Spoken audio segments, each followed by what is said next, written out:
Olá, professores e pedagogos.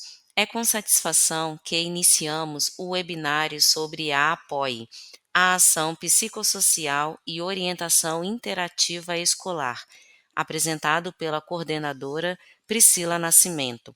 Neste encontro, teremos a oportunidade de conhecer mais sobre essa importante iniciativa da SEDU, que em muito contribui para o desenvolvimento intelectual, emocional e social dos estudantes da rede estadual de ensino do Espírito Santo.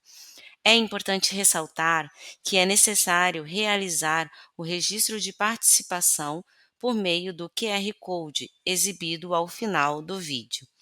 Agradecemos a presença de todos e todas e desejamos uma ótima formação.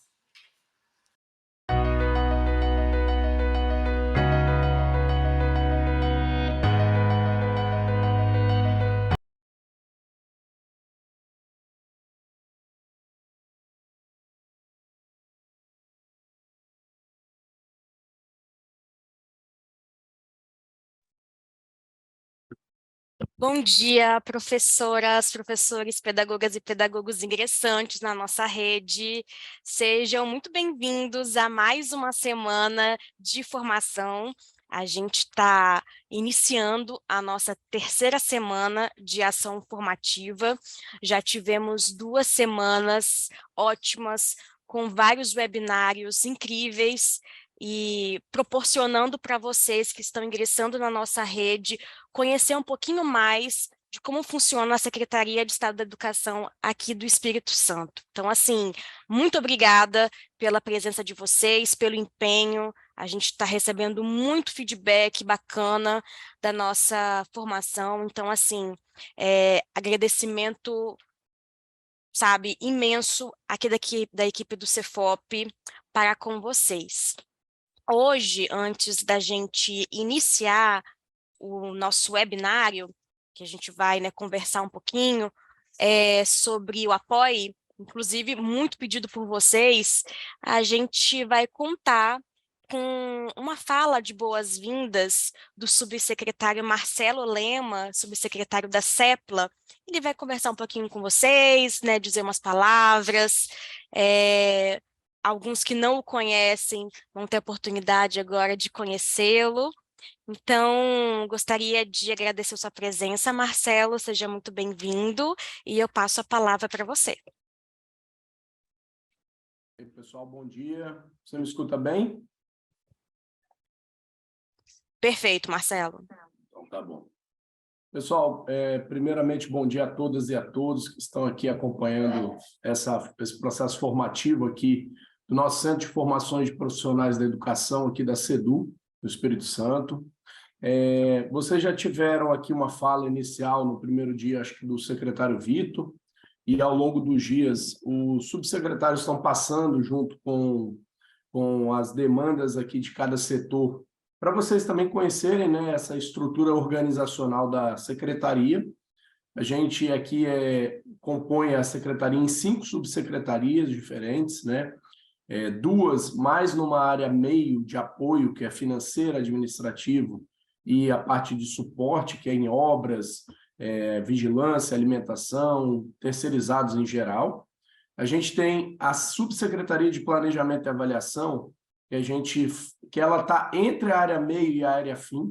A gente trabalha muito com os setores que lidam com os dados, que fornecem subsídios para as decisões pedagógicas, e 2 subsecretarias mais próximas do pedagógico, que é a de articulação educacional, que trabalha mais diretamente com as superintendências, e a subsecretaria de educação básica e profissional, que aí sim trata da especificidade pedagógica nas modalidades e etapas que a gente oferta. Eu fiz questão de passar aqui para dar um oi para vocês, primeiro parabenizando por vocês estarem assumindo esse novo papel como servidores efetivos aqui da rede estadual do Espírito Santo. Muitos de vocês, acredito que já tenham sido professores em designação temporária aqui na rede, mas também quem não foi, às vezes já estava na rede privada trabalhando. A gente queria desejar muito boas-vindas para vocês, numa perspectiva de que a gente precisa cada vez mais qualificar e atualizar os quadros de profissionais com pessoas que vêm com uma outra mentalidade do serviço público. A perspectiva passada de que o serviço público é ineficiente, que as pessoas vão para o serviço público para se encostar, para esperar a aposentadoria, essa é uma lógica assim, que ficou para trás, pelo menos na perspectiva de quem nos rodeia a nível de trabalho aqui na Secretaria de Educação, e é o que a gente tem visto também nas escolas, um processo sério e de profissionalização da profissão docente. A gente não trabalha mais na perspectiva de, olha, vai lá dar sua aula individual e vamos torcer para dar tudo certo, que o nosso estudante aprenda, contando com a sorte. A gente tem feito política pública baseada em evidência. As pessoas que estão na Secretaria de Educação, assim como eu, são profissionais da rede que já atuaram nas escolas ou atuavam nas regionais, e que hoje estão ocupando algumas posições na secretaria, formulando as políticas públicas baseadas no que a gente vivenciou na escola. Então, eu sou professor de geografia da rede, eu tenho 2 cadeiras, já fui diretor de escola, trabalhei na superintendência, trabalhei no tempo integral aqui na secretaria, trabalhei também na assessoria de gestão escolar e atualmente na subsecretaria de planejamento. Então, o que eu queria dizer para vocês é que vocês estão tendo uma oportunidade única, primeiro, de começar sendo formados, ao invés de já começar entrando em sala de aula. Isso é um movimento importante que a gente tem tentado fazer, no sentido de que a gente não quer que vocês caiam simplesmente dentro da sala de aula e peguem lá um plano que vocês criem sem uma orientação, sem um direcionamento. A gente quer nos alinhar para a gente ir todo mundo para o mesmo lugar, que é garantir o direito à aprendizagem dos estudantes. A gente tem trabalhado muito focado no que o direito constitucional à educação coloca para os nossos estudantes, e nós, enquanto atores desse processo, temos trabalhado muito para garantir tanto o acesso, quanto a permanência, quanto o sucesso escolar dos nossos estudantes. Isso tem sido assim a nossa métrica de trabalho, a gente não tem deixado perder o foco disso, tanto por parte da secretaria quanto das escolas. Então, que vocês cheguem assim com muita vontade de fazer a diferença na vida dos estudantes. Muitos deles, quem não era da rede vai perceber isso, dependem da escola como a única oportunidade que ele vai ter de transformação social. Talvez a escola seja o único lugar que vai acreditar na trajetória dele, é o único lugar que vai acreditar que é possível sonhar. Então, assim, que nós possamos fazer esse trabalho como profissionais da educação, que já é uma missão muito complexa, mas o profissional da educação da área pública, que nós possamos fazer o trabalho com muita vontade. Assim, vocês vão encontrar pessoas de todos os tipos. Existem pessoas que estão desanimadas, que reclamam do salário, reclamam do trabalho, que é muito trabalho. Porém, é muito trabalho porque é algo profissional que a gente está fazendo. E se é muito trabalho, que nós façamos ele da melhor forma possível e que ele possa ter as melhores entregas. A gente também costuma falar que educação não é gasto, educação é investimento.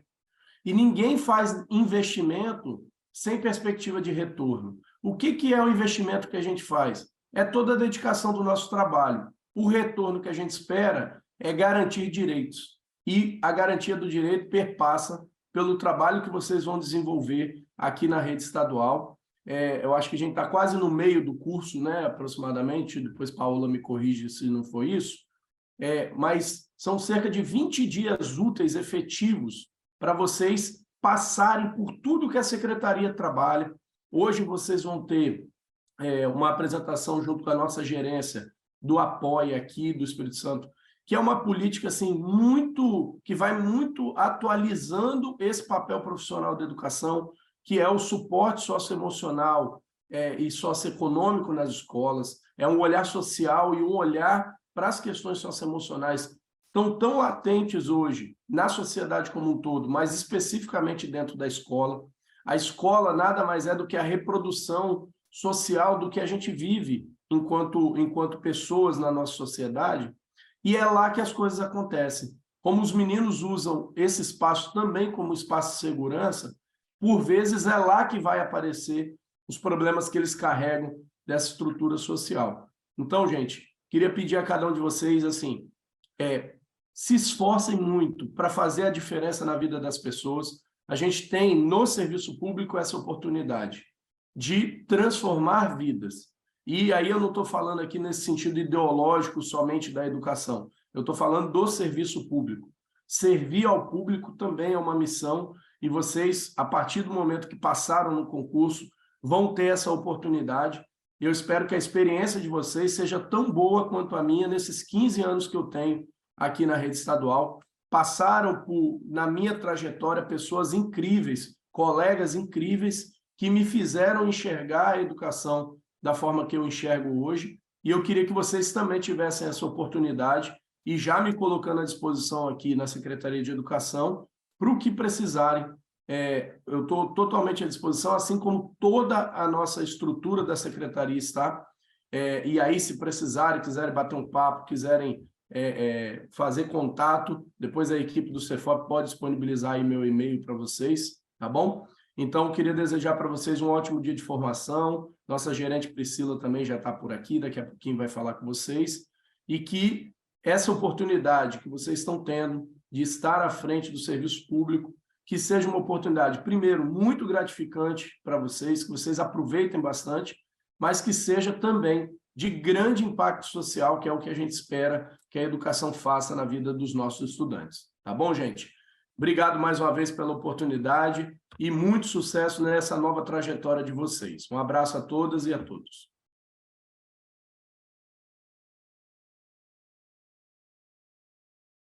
Obrigada, Marcelo. A Priscila já está aqui. Bom dia, Paola. Sim, estou aqui. Bom dia, Priscila. Seja muito bem-vinda. Obrigada por aceitar o nosso convite de retornar aqui, né, na turma 2. Hoje a gente vai ter esse papo super especial, que é conversando sobre a gerência do apoio, a ação psicossocial e orientação interativa escolar. Então, quem vem conversar conosco é a Priscila Nascimento, que é a gerente do apoio. Priscila, novamente, obrigada, seja muito bem-vinda. Eu passo a palavra para você, que tenho certeza que a gente vai ter uma conversa, um papo super proveitoso. É com você, Priscila. Obrigada, Paola. Bom dia para todo mundo. Primeiro, dar boas-vindas para vocês, né, que estão chegando aqui na nossa rede. Eu estive aqui com a equipe do Cefop, com a primeira turma, e estou aqui com vocês para a gente conversar um pouquinho sobre o que é a gerência da apoio, o que a gente faz, mas também para a gente conversar um pouquinho sobre esse momento que vocês estão vivendo, né? De chegar no novo emprego, de alcançar essa conquista, que é passar no concurso, ingressar na rede como servidor efetivo. Então, eu espero conseguir trazer um pouco disso para vocês hoje. Eu vou compartilhar uma apresentação, inclusive, eu atualizei essa apresentação, depois eu vou enviar para a equipe do Cefop, inserir lá na plataforma. Porém, a gente teve uma mudança de sala recente e a apresentação atualizada eu não consegui trazê-la do jeito que eu gostaria. Eu acrescentei algumas coisas aqui enquanto o Marcelo falava, mas depois eu passo na íntegra, a que eu fiz na última semana vai ficar melhor para vocês. Acredito que já esteja aparecendo aí, só não está no modo de apresentação, né, Paola? Isso, exatamente. Deixa eu ver se eu consigo colocar.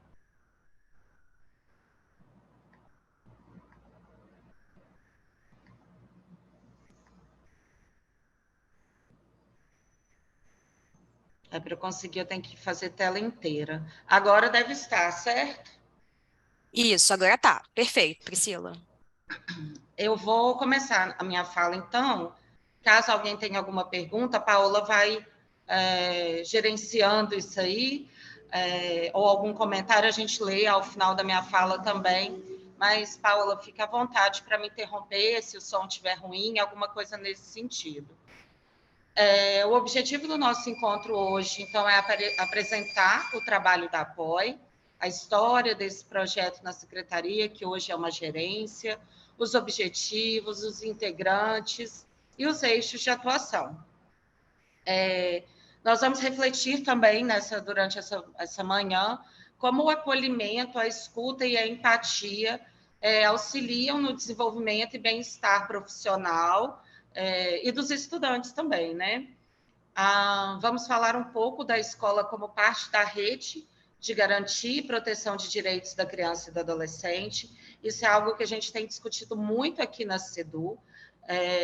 Nós temos como tarefa, como dever, garantir a aprendizagem, o acesso, a permanência, o sucesso escolar, como o Marcelo colocou. Mas outras violações de direito aparecem no espaço escolar, e a escola é um equipamento, junto com o CRAS, o CAPS, a Unidade Básica de Saúde, a gente faz parte dessa rede que garante e protege os direitos da criança e do adolescente. Então, como que a escola tem realmente se percebido nesse lugar? A gente vai falar um pouquinho disso.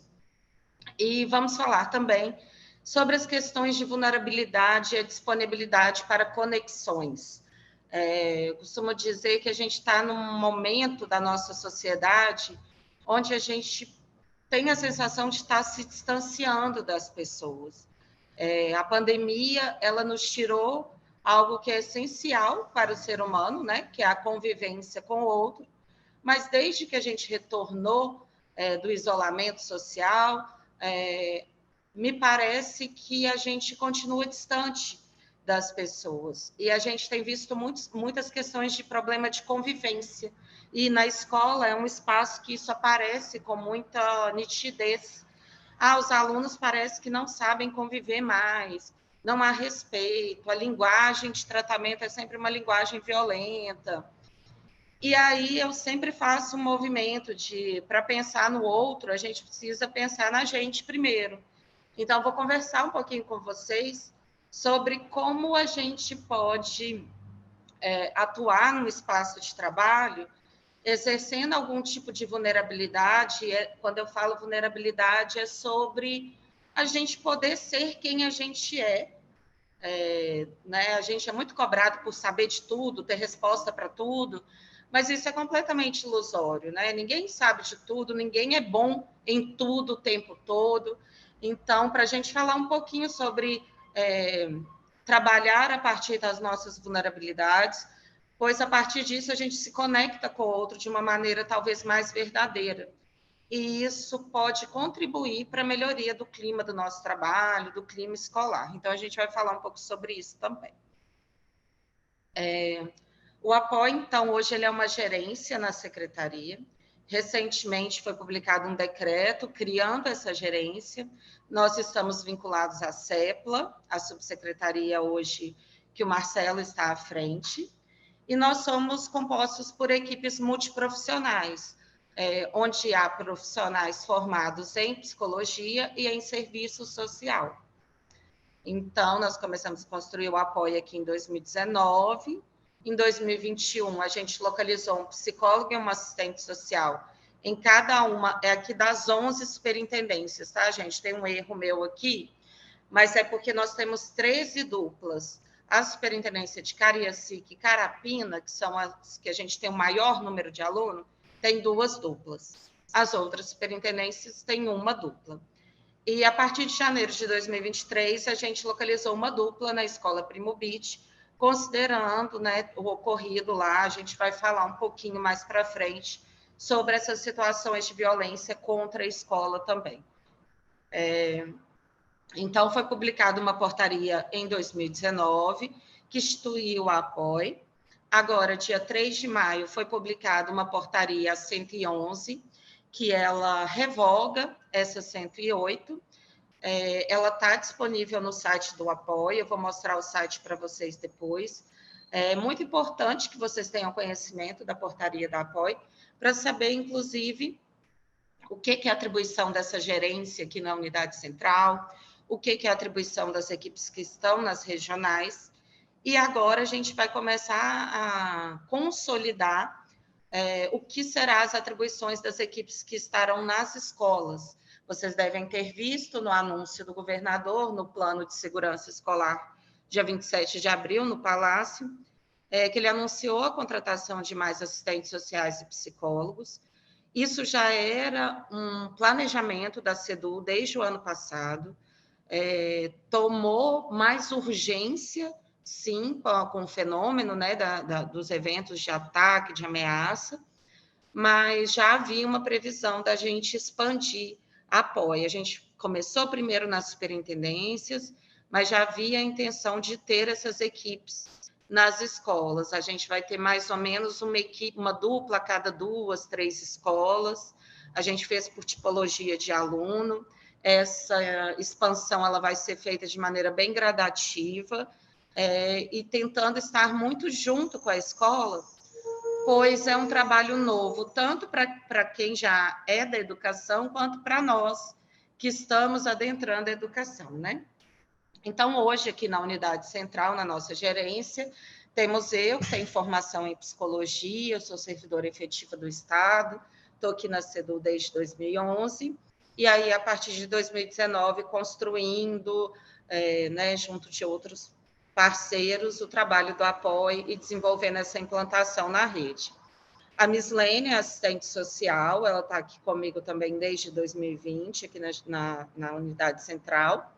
A Amanda, é psicóloga, também está aqui comigo na unidade central. A partir das próximas semanas, a gente vai estar ampliando também essa equipe da unidade central, muito em prol da expansão e da dimensão que esse trabalho tem tomado na rede. Acho que parou de... Aí, pronto. Então, essa é a nossa equipe toda, né, as pessoas, né, da Superintendência de Barra de São Francisco, Guaçuí, algumas carinhas mudaram, mas 80% são as mesmas. Essa foto é de um encontro presencial que nós fizemos em julho do ano passado, e aqui é o site do apoio, apoio.sedu.es.gov.br. Como eu mencionei a vocês, a gente está aqui na equipe da CEPLA. Hoje também quem atua, né, de assessor, na verdade, do Marcelo é o André. Vocês vão ter contato com essas pessoas. Algumas carinhas já devem ter passado por aqui. Por exemplo, a Indy, que agora está à frente da gerência de ensino médio, então ela está na Subsecretaria de Educação Básica. A própria Carol, né, que é gerente aqui do Cefop. Então, o apoio está ligado aqui à Subsecretaria da coordenada, liderada pelo Marcelo. Vale dizer para vocês também que as equipes regionais, elas fazem parte da equipe pedagógica da superintendência. Então, nós temos aí a portaria 90, que reestrutura o funcionamento das superintendências e traz, né, que faz parte da composição da superintendência regional os profissionais integrantes da APOI. E eles fazem parte ali da equipe pedagógica, eles são submetidos ao assessor pedagógico, e nós aqui da gerência central, a gente tem como tarefa orientá-los tecnicamente no trabalho, ser referência técnica para eles. Mas eles são da equipe da regional. E aí, qual que é o objetivo da apoio, né? A gente tem o objetivo de desenvolver ações no espaço escolar, que visam contribuir para o desenvolvimento intelectual, emocional e social dos estudantes. A gente fomenta, junto com as escolas, a construção de estratégias para pensar o ambiente, né, escolar, o bem-estar, e muitas vezes chegam casos individuais para a gente. E aí eu vou falar dos eixos de atuação um pouquinho mais para frente. E aí a gente orienta a escola. Então, identificamos que tem um estudante que ele escreveu aqui na minha aula, né, sobre um desejo de não viver mais. Então, é uma preocupação relacionada à saúde mental desse aluno. E aí a equipe apoio é acionada via formulário, e aí a gente tem um momento na escola, junto com o pedagogo, o diretor, e se for o caso, com o professor que identificou a demanda, né? Vocês que vão estar na sala de aula, vocês veem muitas coisas que às vezes não chega para a gestão da escola. Então, vocês podem, quando identificar, procurar o pedagogo ou o diretor escolar para dizer, olha, esse caso aqui eu acho que poderia convidar a equipe apoio para a gente pensar junto como lidar. Vale dizer que a nossa equipe ela não faz atendimento clínico no espaço escolar, não é atribuição da política de educação, tratamento em saúde mental. Nós podemos realizar acolhimento do estudante, acompanhado de um pedagogo, de um professor, podemos participar de reunião junto às famílias e responsáveis para orientar. A gente faz roda de conversa, tanto com os professores, com os estudantes, com as famílias também, mas não há uma perspectiva de fazer tratamento, de ter esse profissional na escola, vamos mandar, e é muito comum a gente associar a figura do psicólogo, né? Vamos mandar para essa linha do psicólogo, porque aí ele resolve esse menino. Não é essa a perspectiva, até porque, primeiro, a educação ela não pode assumir atribuições de outra política. Então, assim, garantir o tratamento em saúde mental dos munícipes é uma atribuição da Secretaria de Saúde. Se a gente começar a jogar tudo dentro da escola, a escola é essa que já tem tantas responsabilidades, pois garantir o acesso à permanência e o aprendizado não é algo simples, vocês sabem disso melhor do que eu, então a gente tem que tomar cuidado com essa perspectiva. E um outro ponto também é que a gente acredita muito que essas questões do aluno, muitas vezes, não é só sobre o aluno. Às vezes tem uma questão familiar junto, tem talvez um comportamento da própria escola em relação àquele estudante, e aí a gente precisa trabalhar todas as dimensões juntas. Então, muitas vezes, um caso que parece uma demanda individual, a gente vai perceber que ela tem implicações coletivas. Por exemplo, um estudante que está faltando muito, e a gente descobre que ele não se sente bem na escola porque ele sofre bullying, porque ele tem algum contexto familiar que chama a atenção dos colegas, enfim. Se esse estudante evade do espaço escolar, abandona, e a gente traz ele de volta e não trabalha com o coletivo que estava fazendo bullying em relação a ele, não adianta a gente apenas trazê-lo, porque daqui a pouco ele vai evadir de novo. Então, a gente tem uma perspectiva no apoio que as questões elas são multideterminadas. E eu costumo dizer que para problemas complexos, difíceis, há sempre uma resposta fácil, simples e completamente errada, porque é impossível a gente trabalhar com a complexidade dos fenômenos que fazem parte da história, da vida de um ser humano, de uma maneira mecanizada, de uma maneira que não tem espaço para escuta, para compreensão. A gente precisa entender se aquela demanda é isso mesmo, que às vezes eu falo de um motivo de uma dor minha, mas tem muita coisa por trás disso. E aí o apoio trabalha muito nessa perspectiva de fazer a escuta, de entender, de pensar a estratégia. E aí, muitas vezes, a gente vai ter que orientar que a escola encaminhe o estudante para um tratamento de saúde mental, ou para um equipamento das políticas de assistência social, mas quando faz esse encaminhamento, não quer dizer que o nosso trabalho aqui na escola acabou. A gente precisa continuar trabalhando temas que envolvem a prevenção daquele problema, né, que envolve o acolhimento. A gente tem uma perspectiva que o apoio, agora estando nas escolas, ele seja, de alguma maneira, um pouco de suporte para os profissionais professores, né, vocês, no desenvolvimento das competências socioemocionais. Então, a gente sabe que é do docente desenvolver a competência pedagógica, pois está no currículo, a competência socioemocional, desculpa. Mas talvez as nossas equipes podem auxiliar, né, em alguma construção de vocês. Então, a gente tem aí muito para ampliar da atuação da apoio com a chegada desses novos profissionais.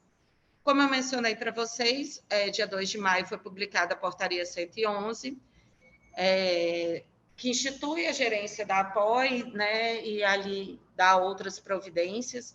Eu peguei o artigo 1º e 2º apenas para trazer aqui para vocês, mas é muito importante que vocês tenham acesso à portaria que está lá no nosso site, que aí vocês podem ler na íntegra. O nosso público-alvo são as escolas da rede pública estadual, no sentido de atuar junto às escolas, visando o acesso, a permanência e a aprendizagem dos alunos, né? Acho que eu já falei um pouquinho disso, né? Como que a gente chegou até aqui, como que a gente atua, acho que isso está passando na minha fala. Como eu mencionei para vocês, em 2019, o secretário entendeu da importância de ter psicólogo e assistente social atuando na educação. Então, isso também é importante. A gente não é uma política de assistência e da saúde ou um serviço externo que vai agora para dentro da escola ou da superintendência. A intenção é que sejamos parte da educação, profissionais da educação, né? Então, psicólogo na perspectiva escolar e educacional, assistente social na perspectiva escolar e educacional. E a gente tem como metodologia de atuação essa escuta com a intenção de compreensão da realidade apresentada, essa escuta com empatia e sem julgamento. O apoio ele não vai à escola para dizer se a escola está fazendo certo, se a escola está fazendo errado.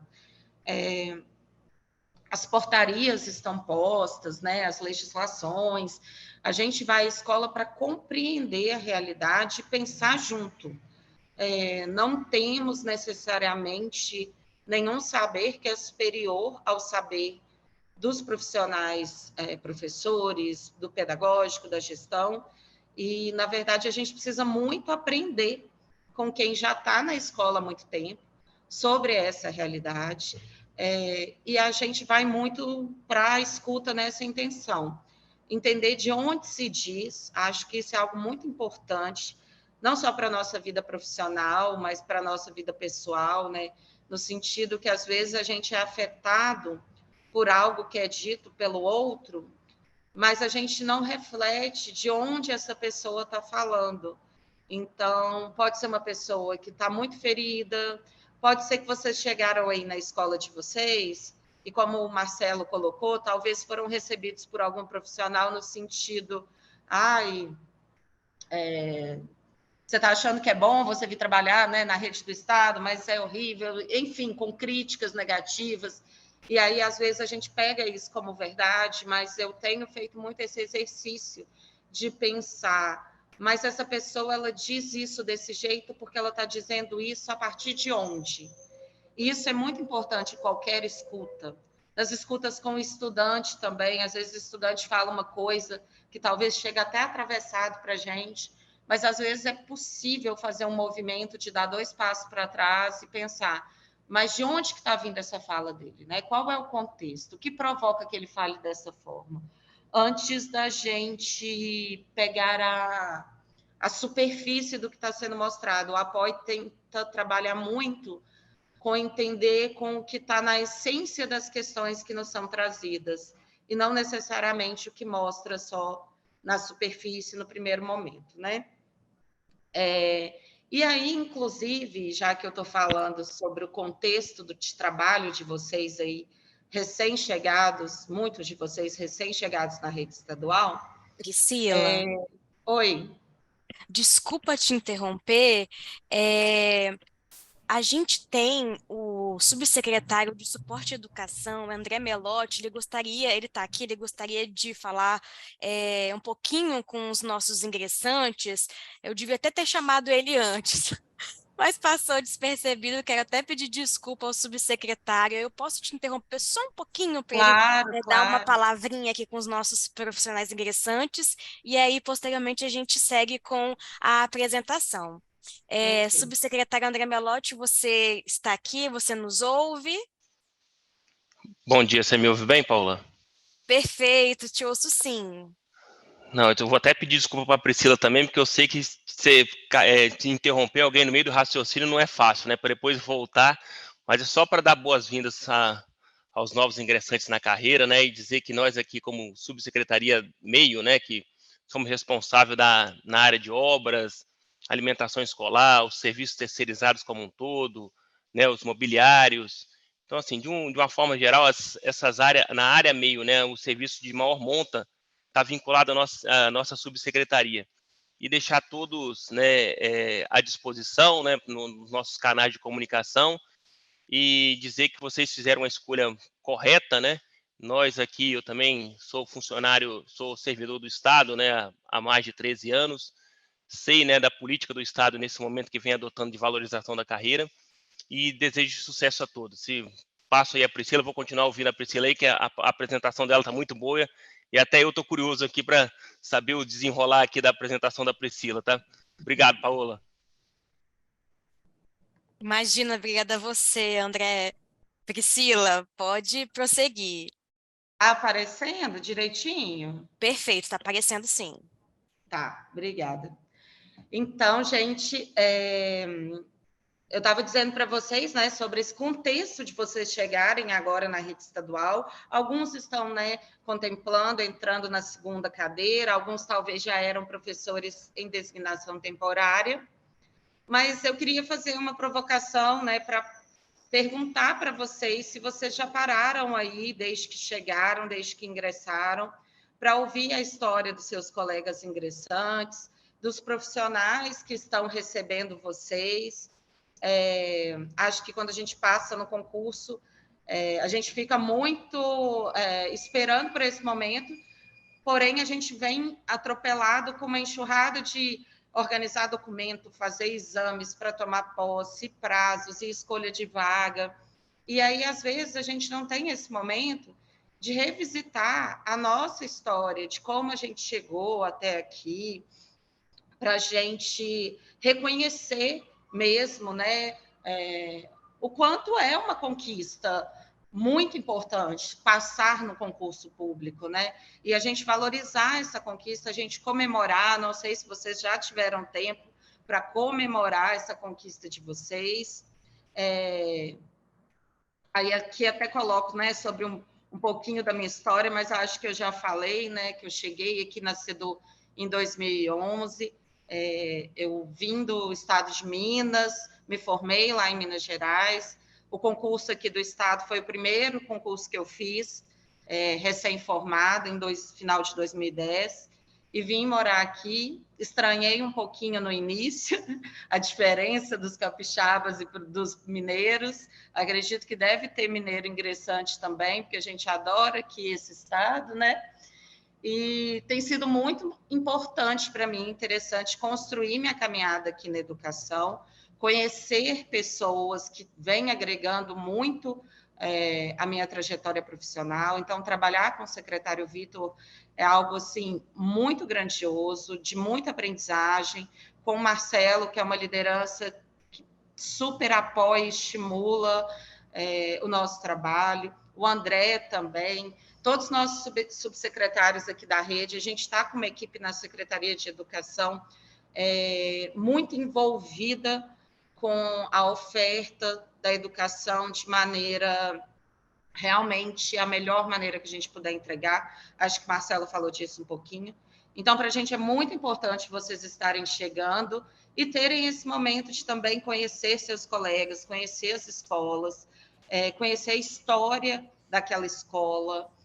Acho que é importante a história das pessoas que já trabalham ali, para além de frases prontas, mas o que essas pessoas que já estão aí na escola têm para contar de bom sobre esses alunos, né?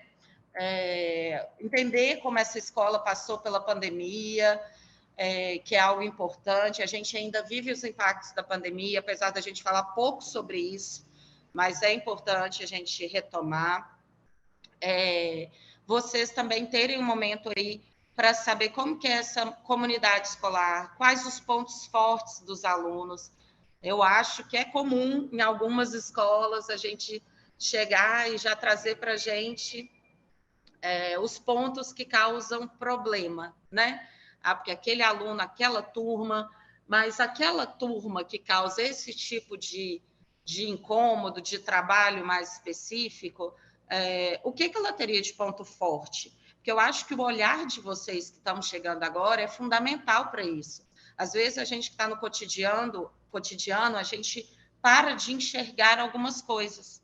E quem chega de fora tem um processo de estranhamento que é muito potente para quem já está ali há um tempo.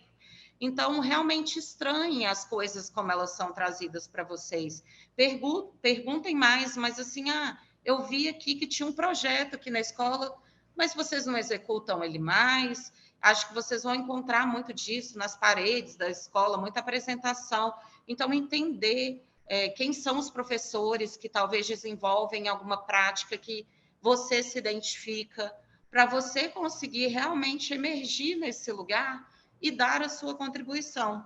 Ver onde mais estão precisando da contribuição de vocês.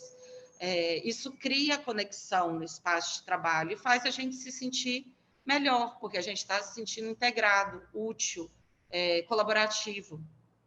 Então, deixo essas provocações para vocês. Poderia vir aqui falar simplesmente sobre a portaria da APOI e as nossas atribuições, mas eu acho que faz sentido, enquanto estando à frente de uma política que pensa o acolhimento, a escuta, eu fazer essa provocação para vocês também. O que a gente pode aprender com as pessoas que já estão ali construindo caminhos nessa escola. E, às vezes, gente, quando a gente está há muitos anos num lugar, a gente perde a consciência um pouco do tanto que a gente sabe e o quanto que o que a gente sabe é valioso.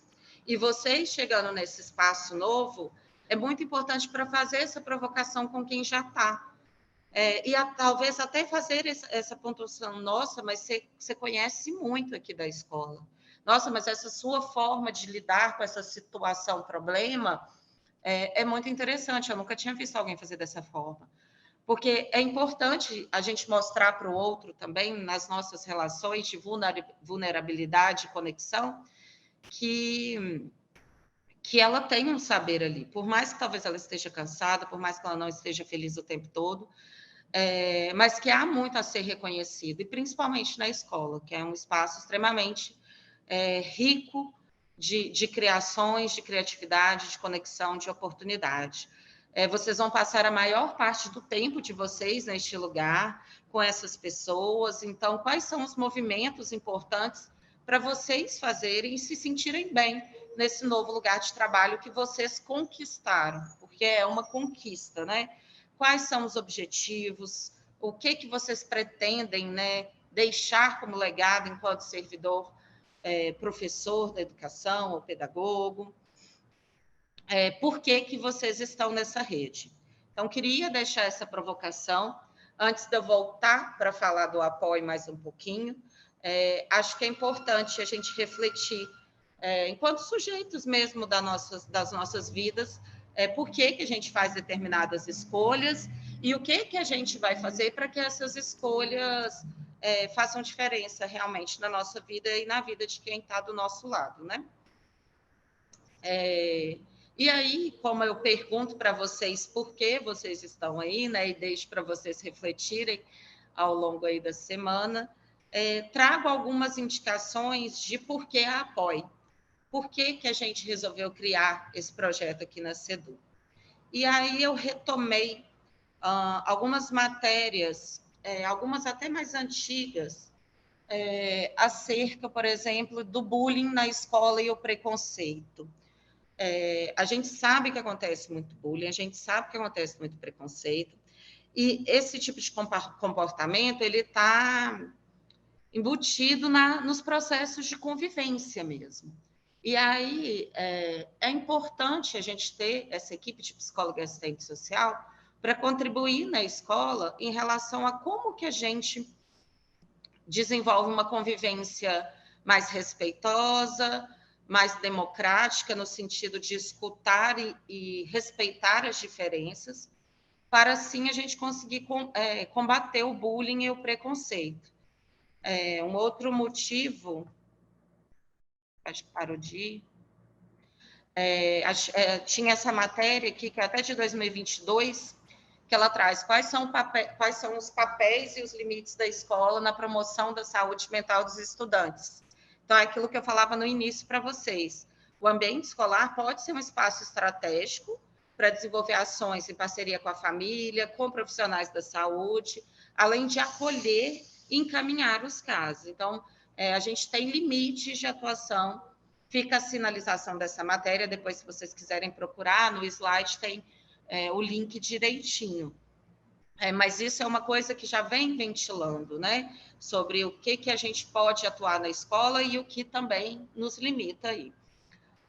Vale ressaltar, inclusive, que na nossa portaria tem um artigo que diz que o trabalho da APOI não está atrelado a uma perspectiva de atendimento clínico, a uma perspectiva de gestão de pessoas, então, resolução de conflitos no sentido de conflito de equipe, motivação, algo mais nesse sentido, ainda é atribuído ao próprio gestor escolar, ao próprio diretor.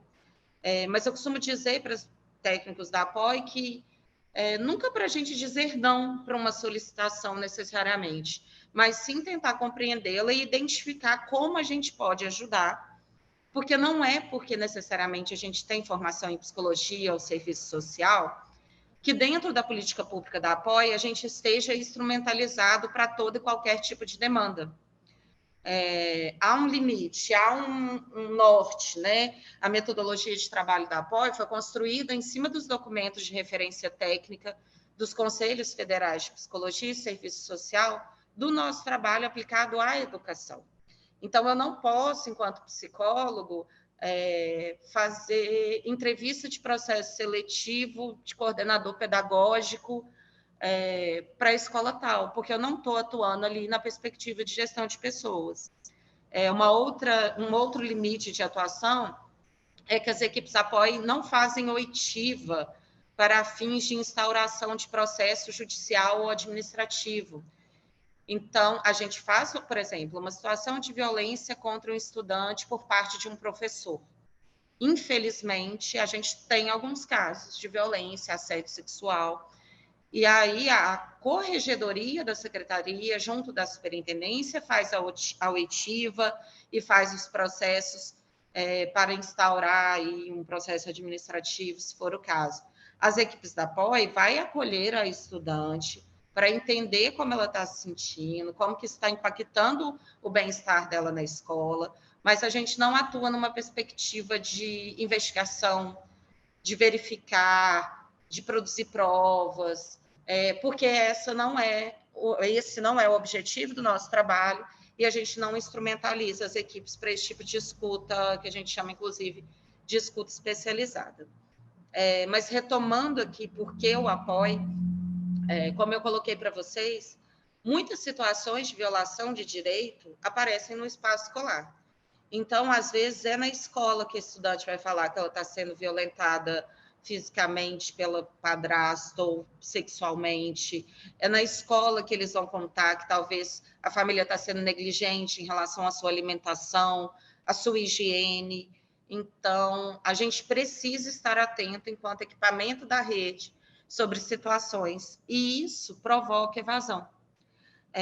Situações que, às vezes, a gente não dá atenção, por exemplo, um estudante que em casa não lhe é oferecido condições de higiene e ele chega na escola sem conseguir ter feito a sua higiene pessoal da maneira adequada, ele vai começar, provavelmente, a sofrer bullying e repulsa dos seus colegas, o que vai causar nesse aluno um sentimento de ser inadequado para estar naquele espaço, e ele vai ser desmotivado a compreender seus processos de aprendizagem.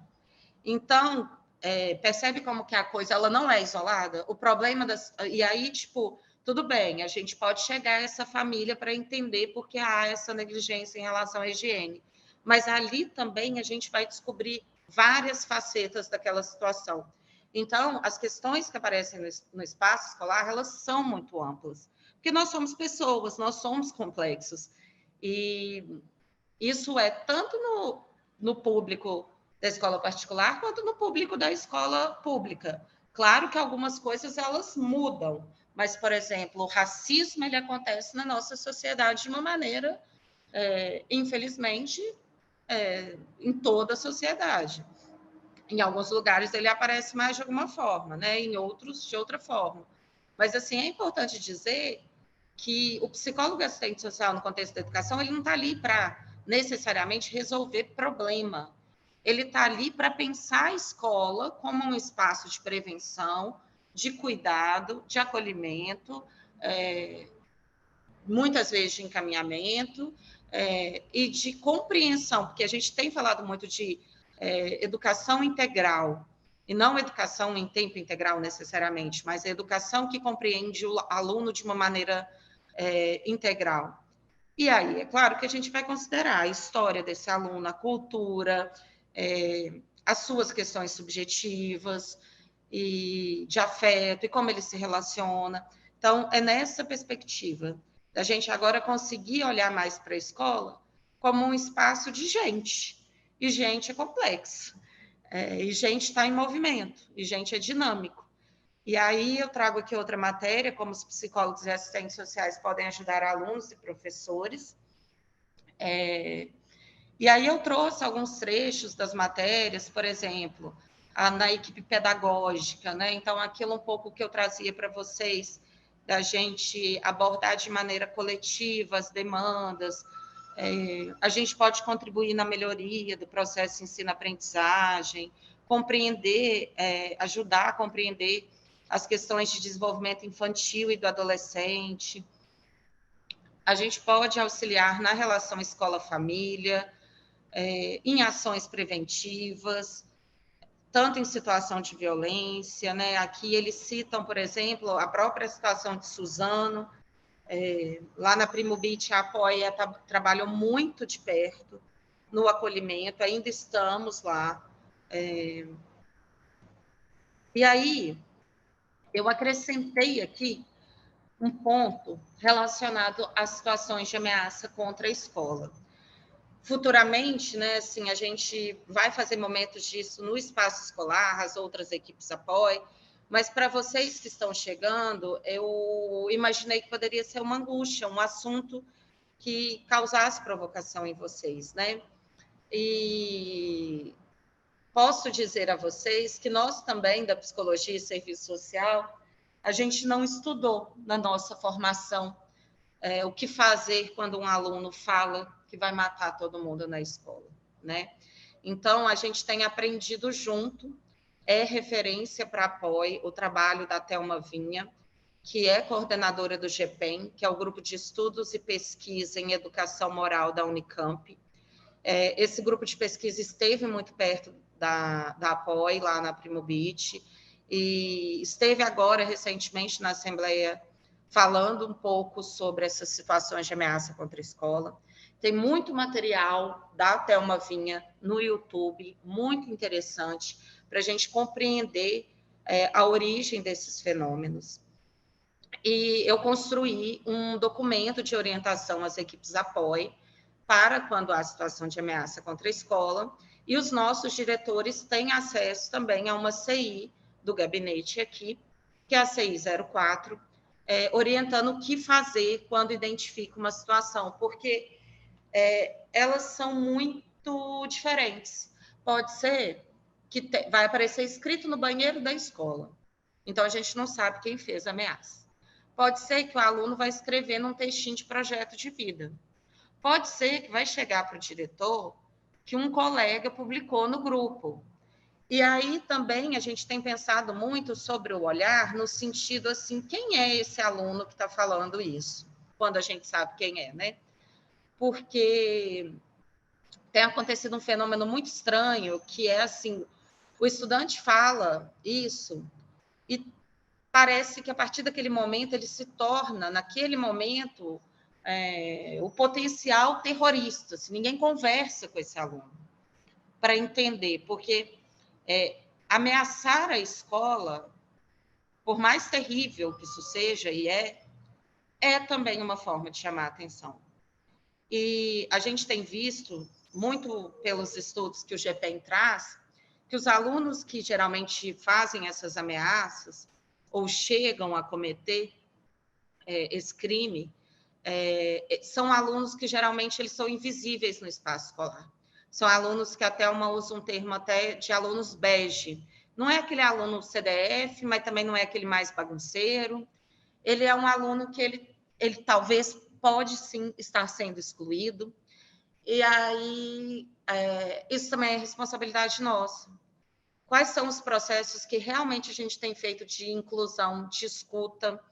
É claro que recentemente, né, nos últimos anos, aumentaram em 300% os grupos de extermínio de extrema-direita na internet. Esses grupos potencializam a revolta desses alunos por se sentirem excluídos. Então, a gente tem visto que esses alunos, né, vão jogar videogame, e aí tem o chat, e aí esses alunos podem dizer nesse chat, por exemplo, porque lá na minha escola tem uma menina muito gata, eu queria ficar com ela, mas ela gosta de um cara lá que é horrível.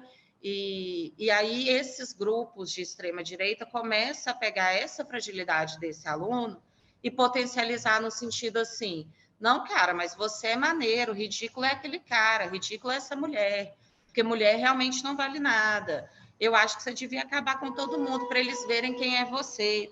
Então, assim, eu estou falando de uma maneira muito superficial aqui por causa do tempo, mas a gente passa, sim, por uma situação de serem alunos que geralmente não se sentem amados, não se sentem queridos, não se sentem pertencentes àquele espaço escolar. A Thelma traz muito isso, assim, geralmente eu não vou querer violentar um lugar ao qual eu me sinta pertencente. Então, esse é um processo também. O que a gente tem feito enquanto escola para que todos os estudantes se sintam pertencentes ali? E aí, é muito comum também desses alunos se polgarem com um assunto e, ao invés da gente escutar o que ele pensa sobre aquele assunto, a gente já corta. Então, a Thelma traz um exemplo que ela fala que um dia ela estava almoçando com a filha dela e com o marido, e a filha dela falou assim, eu descobri, mãe, que o Elvis Presley não morreu. Ele está vivo e tal. E aí ela imediatamente virou e falou assim, menina, deixa de ser boba, onde você está lendo essas coisas? É lógico que ele morreu. E ela ficou muito sem graça, a adolescente. E aí a Thelma traz esse exemplo numa perspectiva assim, muitas vezes o adolescente vem nos contar coisas muito empolgados e a gente corta. Isso causa constrangimento. E aí, enquanto a gente está cortando, pode ter alguém ali que está valorizando aquela descoberta. Então, quando um aluno fala, porque eu gosto do nazismo, porque eu sou fã do Hitler, a nossa tendência é falar assim, não, você está indo pelo caminho errado e tal. Mas será que a gente não deveria escutar o que atrai nesse estudante essa figura?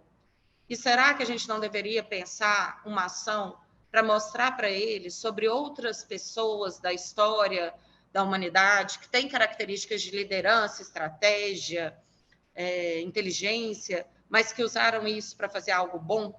Porque se a gente simplesmente ignora essa fala desse aluno, ou se a gente simplesmente suspende ele por 5 dias e não faz nada quando ele voltar, ele vai continuar nutrindo a proximidade com esses assuntos que não são assuntos positivos.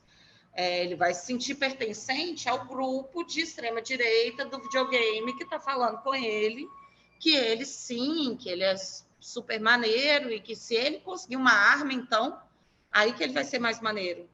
Então, e assim, não é fácil, não quer dizer que a gente não vai deixar de fazer o que a gente tem que fazer, né? Se precisar suspender, se precisar transferir, mas que a gente faça essas ações não isoladas, que a gente retome para a gente esses estudantes, né? Que a gente combata essa violência quando for possível, nos casos que forem possíveis, com acolhimento, para a gente desconstruir essa perspectiva que está crescendo, que para eu lidar com o outro que discorda de mim, eu vou lidar a partir da violência, né? Então, assim, não é simples, é um assunto muito complexo, que a gente precisa de muita ajuda. eu elenquei para as equipes apoio, que elas podem propor algumas ações coletivas. Desculpa, gente.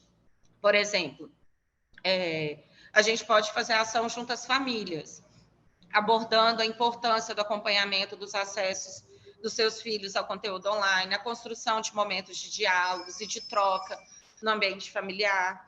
E, assim, eu imagino que as escolas já fazem isso. E eu tenho proposto de fazer isso de novo, porque na educação a gente tem que fazer, repetir, repetir, repetir, até criar sentido, né? Porque é muita gente, são muitas realidades, mas, assim, tem muitas famílias que elas não conseguem mesmo ter momento de convivência, de aproximação afetiva, porque elas saem de manhã para trabalhar e chegam à noite e nem conseguem ver os filhos. E eu acho que nessas reuniões isso precisa ser abordado, mas não ser abordado de uma forma que eu culpabilize essa mãe, esse pai, essa avó, essa tia, mas de maneira de compreender essa rotina e tentar construir, a partir dessa rotina, um pequeno momentinho dentro daquela possibilidade. Porque a gente também chamar a família só para bater na família, muitas vezes a família precisa, sim, de ser chamada a atenção de algum ponto. Mas criar rivalidade com pessoas às quais a gente precisa trabalhar junto pelo mesmo objetivo não faz sentido algum. Então, eu tenho trabalhado muito essa perspectiva. Como que a gente chama a família para a escola para falar bem do filho dela também? Porque vocês, muitos de vocês que estão me escutando, são pais, são mães, e sabem que é difícil, às vezes, chegar em casa morto de cansado do trabalho, e ainda virar para o seu filho e falar assim, sai do computador, vamos conversar aqui um pouco, nananã, e muitas vezes o adolescente vira e fala assim, eu não vou não. E às vezes eu imagino, se eu estiver falando bobagem, vocês me corrijam, que dá uma preguiça na gente mesmo. Ai, meu Deus, vou ter que ir lá insistir com esse menino. Já falei isso tantas vezes. E isso acontece nos outros ambientes familiares, e isso pode acontecer nos ambientes familiares que são atravessados por outras questões, como violência, como o pouco acesso, né, às questões básicas para a sobrevivência mesmo. Então, a gente precisa falar com a família, mas não é jogar a responsabilidade necessariamente, é compartilhar a responsabilidade. Falo também que, junto aos estudantes, a gente pode fazer rodas de conversa sobre a importância do respeito, do bullying, a forma de convivência democrática, que respeita a diversidade, que enfrenta o preconceito e que promove essa sensação de pertencimento ao espaço escolar. E é claro, gente, que isso é gradativo. Uma roda de conversa com o sexto ano B não vai resolver todos os problemas daquela turma. Então, agora, com a ampliação da apoio, eu acho que a gente vai ter condições de fazer um trabalho ainda mais permanente, e a gente precisa fazer um trabalho também com a equipe da escola, porque não adianta eu trabalhar com o estudante a importância do respeito à diversidade se os profissionais estão no corredor da escola fazendo piadas com conteúdos preconceituosos, ou se o próprio professor se dirige ao aluno num contexto de desrespeito. Então, a gente precisa trabalhar toda a equipe. E aí, eu coloquei também algumas orientações para trabalhar com os profissionais da escola,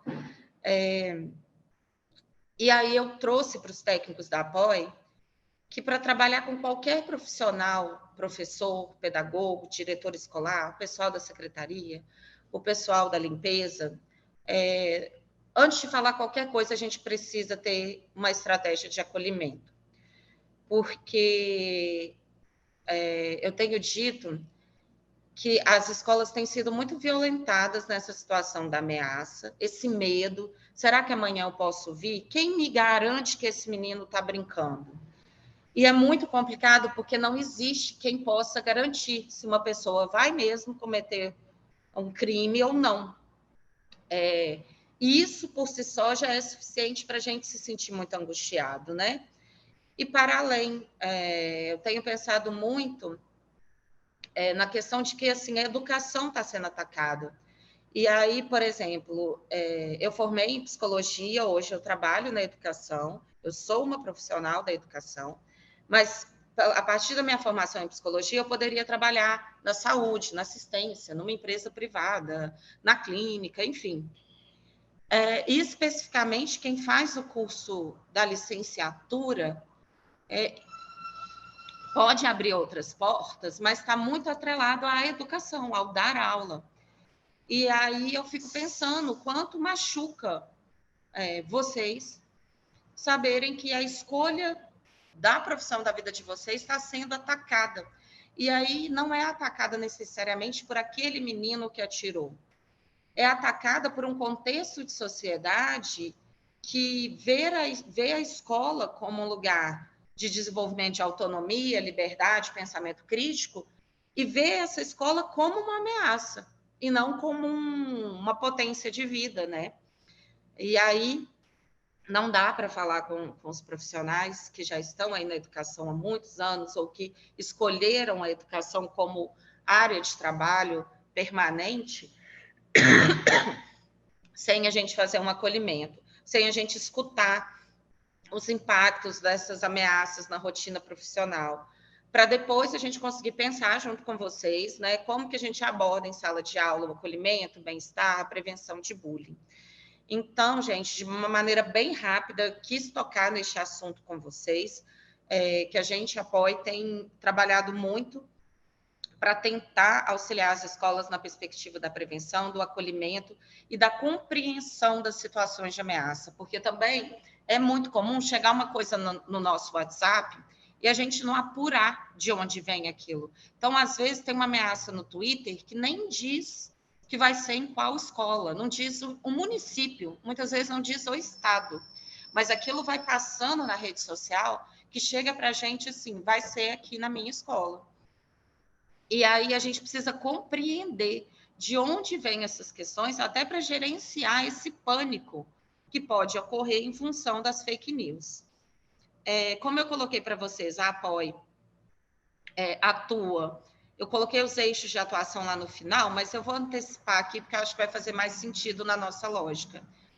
O APOI atua sendo acionado pelas escolas, então tem um formulário que geralmente o pedagogo preenche, manda por e-mail para a equipe APOI da superintendência, e a gente faz essas rodas de conversa, a gente faz um momento que a gente chama de fóruns, e agora a gente vai ampliar a nossa metodologia com as equipes nas escolas. Vale dizer que tudo que já é responsabilidade do pedagogo, do professor, do diretor, do coordenador, vai continuar sendo.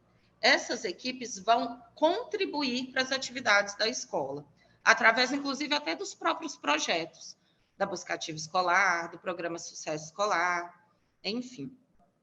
E aí eu quis trazer para vocês um pouquinho que, desde que a gente implantou as equipes na superintendência, que foi em abril de 2021, até fevereiro de 2023, a nossa equipe, que de uma maneira geral, no total, é composta por 30 pessoas no estado hoje, a gente realizou 2.040 ações que consistiam em apoio técnico, acolhimento e orientações em demandas psicossociais de estudantes. Então, essa demanda mais individual, né?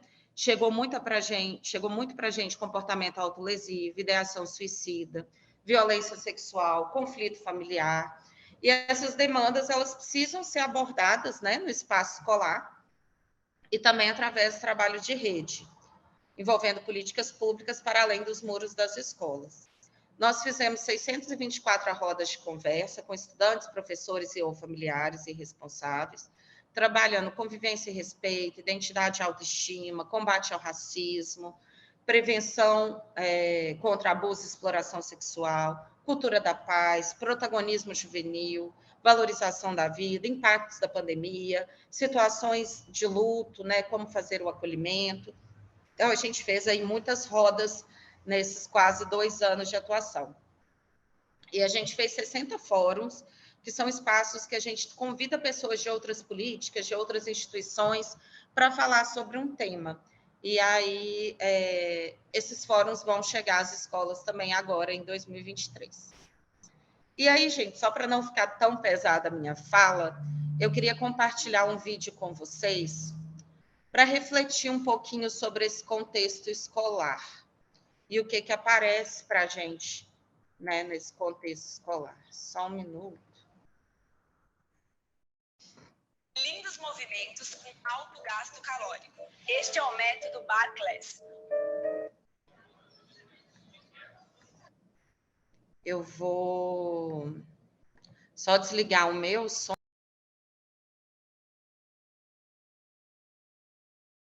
Acredito que o som do YouTube vai continuar passando. Se não continuar, me avisa, por favor, tá, Paula? Perfeito.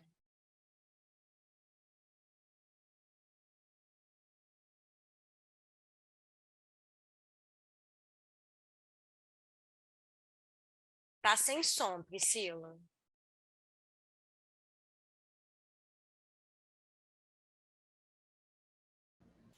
Deixa eu ver aqui o que eu faço.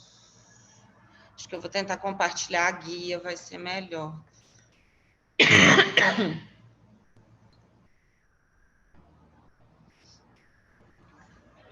E agora?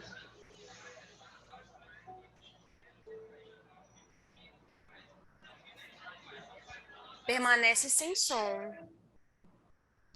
Tem alguma coisa aqui no Zoom que a gente marca para colocar o som de mídia, né? Tem. Deixa eu perguntar para o Felipe para ver se ele consegue te orientar. Peraí.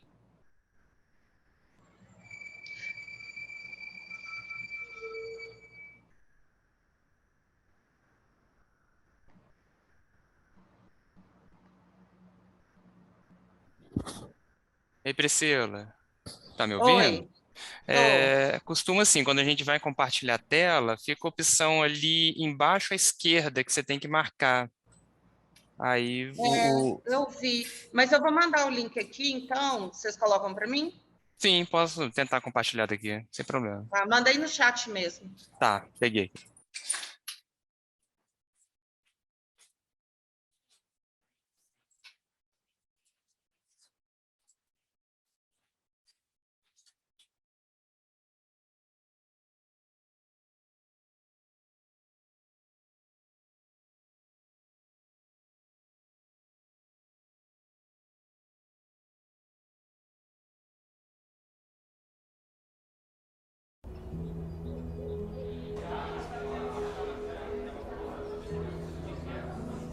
Perfeito, agora tá.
Pode tirar, Felipe, por favor. Obrigada. Eu quis trazer esse vídeo, gente, porque ele faz a gente pensar um pouco no quanto, para lidar com uma situação, a gente precisa trabalhar com muitas mãos. Então, esse adolescente aí que estava se sentindo mal, e aí a gente tem várias interpretações possíveis, né, desse contexto dele aí na sala de aula, mas ele, para ele se sentir, para ele se recompor, foi preciso vários atores ali junto dele, né? E aí essa é a proposta mesmo que o apoio apresenta, de que a gente precisa unir forças para lidar com essas situações. Como eu coloquei para vocês, nossos eixos de atuação, né? A gente tem o prevenção e diálogos, onde a gente desenvolve esses fóruns, onde às vezes o fórum público-alvo é o professor, às vezes é o pedagogo. A gente já fez fórum, inclusive, voltado para o estudante, e vocês vão ter contato com esse trabalho aí ao longo do ano.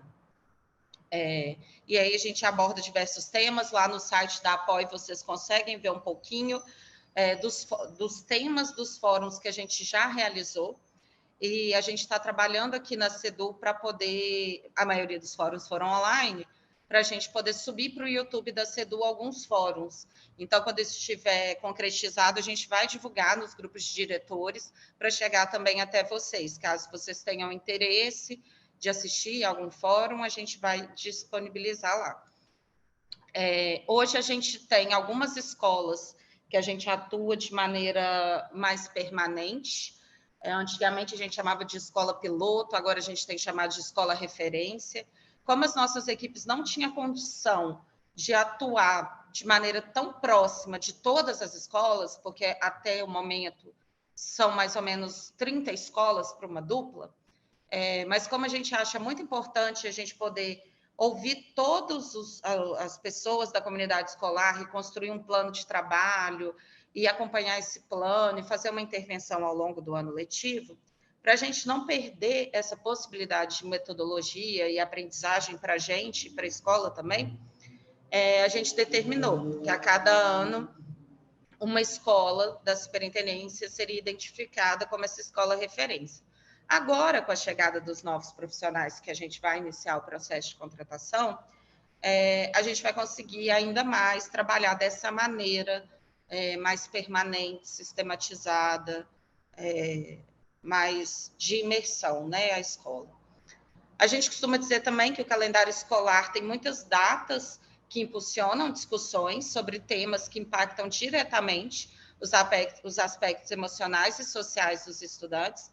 Então, o Dia Internacional da Mulher, da conscientização contra o bullying, aqui precisa ter uma correção, o Dia do Indígena, né? A Semana Estadual de Combate ao Extermínio de Jovens. Então, tem várias temáticas que a equipe pedagógica e docente já trabalha, mas que ela pode pedir um suporte da equipe psicossocial, no caso a Apoio, para a gente colaborar nessas ações de vocês. Como eu havia dito, um eixo é o prevenção e diálogos, que tem algumas ações lá dentro, e outro eixo é o apoio, acolhimento e orientação. Esse que a escola manda o formulário para a gente marca uma escuta, e a gente compreende a demanda, e aí a gente pensa as estratégias de maneira conjunta para ver como vamos lidar com essas situações. Nós temos interface com outros projetos da CEDU, né? O programa Todos na Escola, o Sucesso Escolar, o PFA, o Projeto de Vida. A gente articula muita parceria com a Secretaria de Saúde, Direitos Humanos, Assistência, e também com outros setores, né? Por exemplo, o próprio GPEM, né, da Unicamp, essa parceria com a Telma, a Universidade Federal, o Instituto Unibanco, o Instituto Península. A gente tem aí alguns parceiros que vai somando nessa trajetória. Como eu falei para vocês, este é o site da Apoio, ele também está em processo de atualização. Como eu coloquei para vocês, nossa equipe aqui na Unidade Central, ela até então é muito pequena, né? Apenas 3 pessoas, agora a gente está ampliando a possibilidade de expansão dela. Uma outra coisa que eu queria deixar para vocês, que eu mencionei aqui agora sobre a parceria com o Instituto Península, e o Instituto Península tem uma plataforma que chama ViverSer, e eles têm uma formação muito bacana, que chama Acolhimento e Bem-Estar na Sala de Aula. É gratuita, vocês podem entrar, se inscrevem e podem fazer o curso. Tem a certificação direitinho, então, para quem tiver interesse nessa temática, de conhecer um pouco mais sobre, fica como sugestão aí o curso da VVC. Ainda para a gente começar a finalizar aqui a nossa conversa, voltando àquele momento que eu fiz de provocação em relação a gente, repito, não é possível se conectar com o outro, olhar para o outro, sem olhar para si. E a gente também, eu estava lendo os comentários aqui no chat, né, enquanto passava o vídeo, sobre a dificuldade de tempo, sobre a complexidade dessas situações, as inseguranças, o pânico, né? E assim, para a gente entender melhor as relações e as situações, a gente precisa se conhecer, olhar para a gente, até para a gente saber, ó, quando acontece esse tipo de coisa, isso me afeta muito de tal maneira, ou isso mexe comigo de tal jeito, então eu já tenho que saber que eu preciso melhorar minha forma de lidar com isso. E assim, é claro que às vezes a gente não vai conseguir lidar da melhor maneira que a gente gostaria. E tudo bem, e acho que é por aí que também passa essa questão da vulnerabilidade, né? A gente entender que tem dia que a gente consegue acertar, tem dia que a gente não consegue, que às vezes a gente gostaria de fazer um acolhimento com o estudante, mas a demanda que o estudante traz conversa com alguma coisa da nossa trajetória de vida, então eu me sinto muito afetado para conseguir fazer aquilo, e aí eu reconhecer isso e pedir ajuda para alguém e falar assim, olha, eu não estou me sentindo bem, aquele aluno trouxe para mim tal questão, mas eu não me sinto bem para poder ouvir essa história, será que você poderia fazer essa escuta? E aí falar com o estudante, olha, eu gostaria muito de estar aqui te ouvindo, mas eu não estou me sentindo bem, então preferi convidar outra pessoa. Eu tenho ficado muito preocupada com as condições de comunicação que a gente tem. Muitas vezes, e eu acho que acontece com mais frequência que eu posso imaginar, às vezes eu estou pensando uma coisa de uma situação, o meu colega está pensando outra coisa, a gente não conversa, e eu fico deduzindo que eu sei o que ele está pensando. E aí isso cria um grande problema, porque às vezes a gente tem, não sei por que, receio de virar e falar assim, mas deixa eu ver se eu entendi o que você está me dizendo. E aí repetir, e aí a pessoa fala assim, não é bem assim. A gente pensa que entendeu o que o outro vai falar. Ou, por exemplo, uma outra questão que é péssima para as nossas comunicações. Eu escuto o outro já pensando na resposta que eu vou dar. E isso compromete a minha escuta. Então, às vezes, a gente deveria escutar mais para compreender. Ah, tá, entendi. Aí agora a gente pensa se cabe uma resposta. A gente não precisa saber a resposta para tudo. Então, muitas vezes, olha, você está me trazendo essa questão, eu realmente não sei. Talvez a gente pode pensar junto numa forma de desenvolvê-la, mas no momento eu não sei. Porque a partir desse lugar, a gente se conecta mais. A gente precisa poder se sentir vulnerável porque a gente é cobrado o tempo inteiro, inclusive nas redes sociais, esse é um ponto negativo, que parece, né, aquela coisa, se eu não postei, eu não fiz, e isso está invadindo a nossa vida em todos os aspectos, inclusive no profissional. Então, assim, você tem que pensar na aula, você tem que pensar no projeto, talvez você tenha que postar sobre o seu trabalho, porque senão o seu trabalho não está sendo um sucesso. E, sabe, não é necessariamente assim, e a gente se permitir a não se cobrar tanto em relação a atender essas demandas que não cessam, né, do contexto social que a gente vive hoje, assim.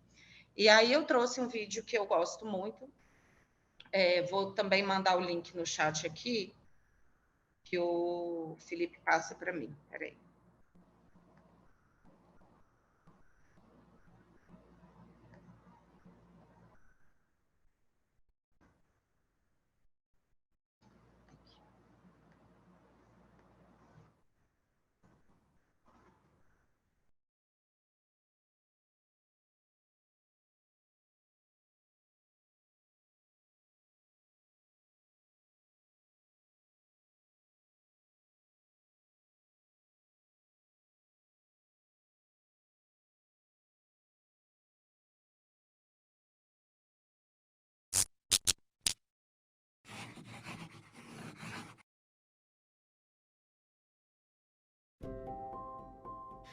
A Brené Brown, ela é uma pesquisadora qualitativa em ciências sociais que entrevista grupos de pessoas tentando entender as relações humanas.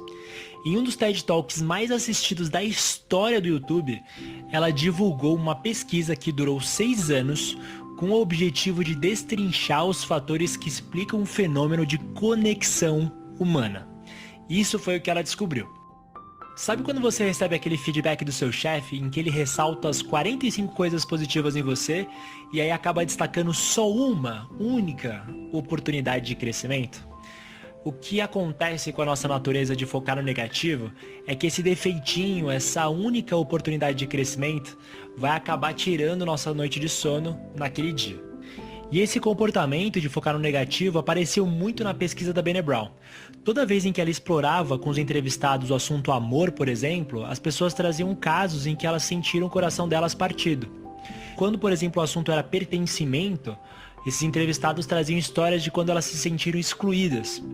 Então, no geral, toda vez em que ela tentava explorar assuntos ligados à conexão, as pessoas acabavam trazendo casos e histórias em que elas se sentiam desconectadas. E ela, como uma pesquisadora, tentando entender o padrão que levava à origem dessa desconexão, ela encontrou um padrão emocional muito forte nas análises de dados. E esse padrão era a vergonha. E a vergonha nada mais é do que esse medo da gente se sentir desconectado, da gente se sentir excluído por outras pessoas. Ou seja, é um pensamento constante de que, será que existe algo em mim que se as pessoas saberem ou verem elas vão se afastar? É aquele conjunto de pensamentos ligados ao eu não sou bom o suficiente, não sou magro, rico, inteligente ou bonito o suficiente. É um monte de pensamentos que remetem àquela sensação de baixo valor e de pura insegurança. Ou seja, simplesmente um medo de se sentirem vulneráveis. Para entender um pouco mais esse medo da vulnerabilidade, juntando todas as centenas de pessoas que ela entrevistou ao longo desses anos, ela acabou dividindo elas em 2 grandes grupos. Então, o grupo 1, ele é formado por pessoas que têm um forte senso de alto valor, pessoas que se amam e que se sentem pertencidas a algo maior. Enquanto o grupo 2, ele é formado por pessoas que constantemente duvidam se são boas o suficiente. Bom, e na análise, a Brené Brown descobriu que havia apenas uma variável que separava esses 2 grupos. E essa variável é que as pessoas do primeiro grupo simplesmente acreditavam que mereciam conexão e amor. Simples assim. Mas espera, não é só simples assim. De onde vem essa crença tão forte de que elas merecem conexão e amor? O padrão que mais apareceu nesse grupo 1 foi coragem. E coragem, nesse contexto aqui, é totalmente diferente de bravura. Coragem é uma palavra que se origina do latim cor, ou coração, significando assim uma ação que se origina do coração. Isso é coragem. E coragem era o que esse primeiro grupo tinha para contarem as suas histórias mais íntimas do fundo do coração e, acima de tudo, com coragem de assumirem serem imperfeitos. E para eles aceitarem serem imperfeitos, eles normalmente mostram um padrão de terem compaixão por eles próprios antes, para só então terem compaixão pelos outros.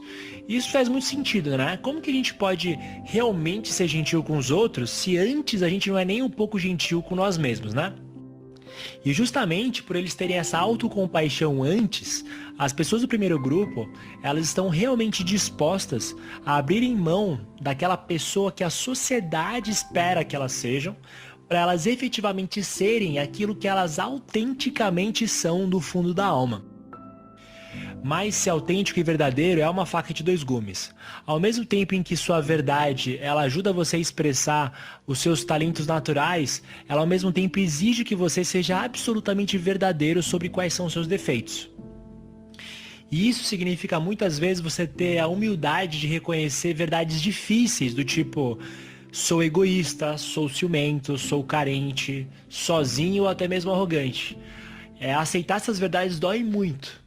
E por isso, para que essas pessoas consigam se expressar da forma mais autêntica possível, tanto pro lado bom quanto pro lado ruim, abraçaram de cabeça a vulnerabilidade.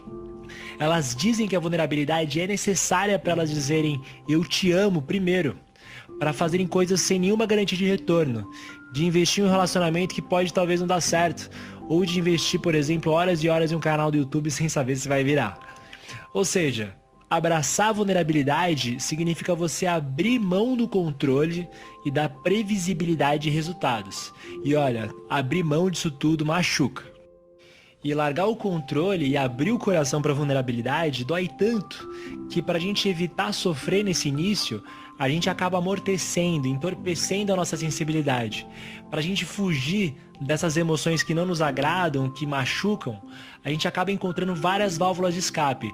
Entre elas, a gente acaba se entupindo de comida não saudável, usando vários remédios e se distraindo dia e noite com celulares e televisão.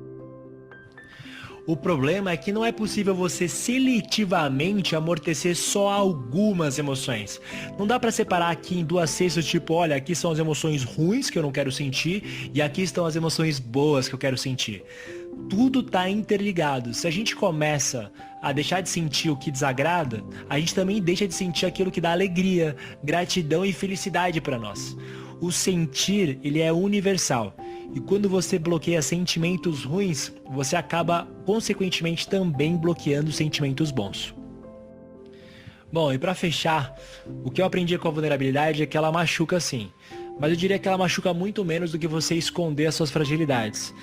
E eu sinto, na verdade, que ela é um alívio, um tipo de relaxamento. Só para te dar um exemplo, eu pessoalmente me considero uma pessoa tímida e introvertida. E às vezes para mim é difícil comparecer e conviver em alguns eventos sociais em que eu não tenho tanta intimidade com algumas pessoas que estão ali. E eu comecei a perceber que o meu desconforto nesses momentos era muito mais por eu julgar a minha timidez como sendo algo ruim e por todo o esforço que eu fazia para não mostrar a minha timidez para os outros.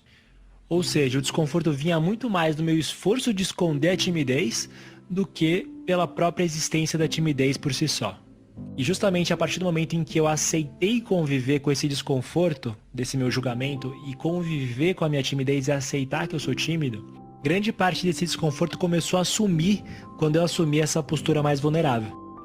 Por isso eu recomendo que você seja 100% quem você é agora. Não se julgue, não tente mudar quem você é. Apenas se ouça e procure entender de onde vem cada desconforto seu. Nessa aceitação de quem você é, no contato da verdade do seu ser, tudo vai acabar mudando no seu momento certo e naturalmente. Você vai sentir uma tonelada saindo das suas costas e, apesar de você sim estar mais exposto, você vai se sentir muito mais leve, verdadeiro e com uma energia muito mais fluida. E para mim, esse é o poder da vulnerabilidade.